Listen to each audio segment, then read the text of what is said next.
First thing anyone does when they get a Sony camera is, how do I set it up for medical and dental photography? So I'm going to quickly go through the settings that I set it to as soon as we get a new camera, and hopefully you can follow along. I'm going to do it really quickly. I'm going to do this on an A7 IV, but most of the menu systems are the same across the board, so it should be a similar or the same menu system for whatever mirrorless camera you're using. So first go into the menu system. This is just your shortcut menu. I'm not going to use this for now, I'm just going to go straight across to the main menu system there. So first make sure you're on manual, which is on the top mode dial, make sure you're on M. Then I'm going to go into the menu system, go down to image quality settings, just make sure you've got that selected, whether you want to shoot RAW or JPEG. Then change this to extra fine. For some reason it just comes out as JPEG fine to begin with.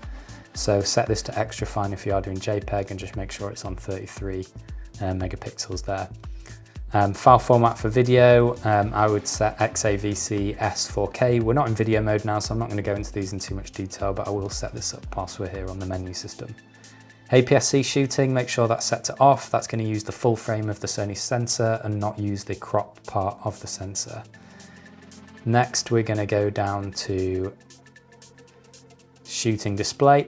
Grid lines sometimes useful. I recommend turning this on if you like to have a grid line for alignment. I find it just gets in the way.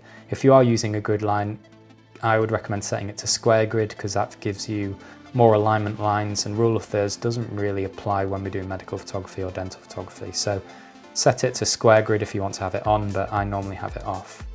Live view display setting, this is really important. I would set this to off if you're doing clinical, dental, medical photography. Set this to off because we're shooting at such small apertures, we don't want to have that effect on there.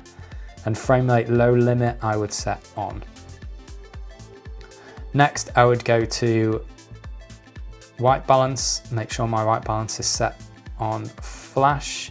If you've got time, set a custom white balance, so go down to custom. I've done a separate video on that, so I recommend having a look at that. That will give you an accurate color reproduction in your camera that accommodates for your flash source, but close to it is going to be your flash white balance, is going to be close enough to begin with. D-range optimizer set to off, that just gives you a preview of high dynamic range that you don't really need to see. It's not baked into the image, it's just a preview on the actual screen, so it's not useful, and it just gives you a false sense of what your image is going to look like when you come to edit it or when you come to look at it. Creative look set to standard or neutral, I'm going to set to neutral, and make sure pitch profile and soft skin is off. Next we're going to go down to focus assistant. This is really annoying and it comes default out of the box. Turn auto magnifier and manual focus off. What that does when it's on is it zooms into the image when you're trying to manually focus, and I find it really difficult to focus in manual when you're moving it around and it's zooming in, so definitely turn that off. Peaking display I set to on, I like to have it, some people don't like it. Peaking display shows you the part that is in focus by highlighting it in a certain color.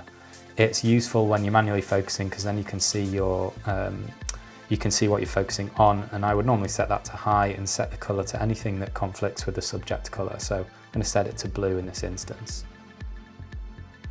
Next we're going to go down to this little toolbox here, and we are going to go down to Finder and Monitor.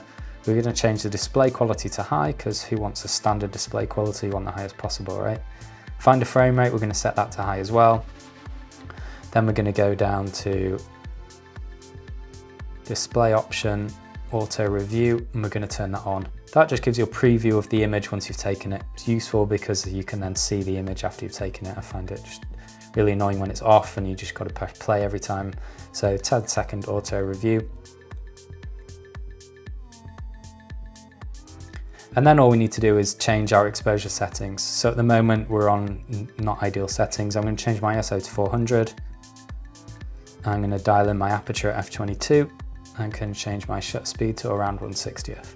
Once I've got this set, I will now move into the menu system, and I will go to store it under shooting mode and go to camera set memory, select that, and now you've got 1, 2 and 3 to choose from. I'm going to select 1, that's registered, and we're good to go. Camera's set. Each time someone picks up my camera, if they mess up the settings, they've changed all of these, they've changed the ISO, the images are terrible, all I have to do on the front of the camera is set this back to number 1, and it would reset the camera back to those settings that we've got there. So next we're going to go into flash settings. Now to toggle between manual and TTL, you want to press the mode button. TTL is automatic, so the flash is making the decision for you. And the MFR76 does a pretty good job at getting the right exposure. So I usually set it to TTL, but if you do want super accuracy, I recommend setting it to manual. On TTL with the MFR76S Plus, it slightly underexposes. So I do find that I need to turn this up slightly with exposure compensation to +1. This will pretty much give you an accurate exposure on your images in no matter what you're doing. So set it to +1 if you're using the MFR76S Plus, but all other ones should usually be around 0. Once you've got this set up, you're pretty much good to go.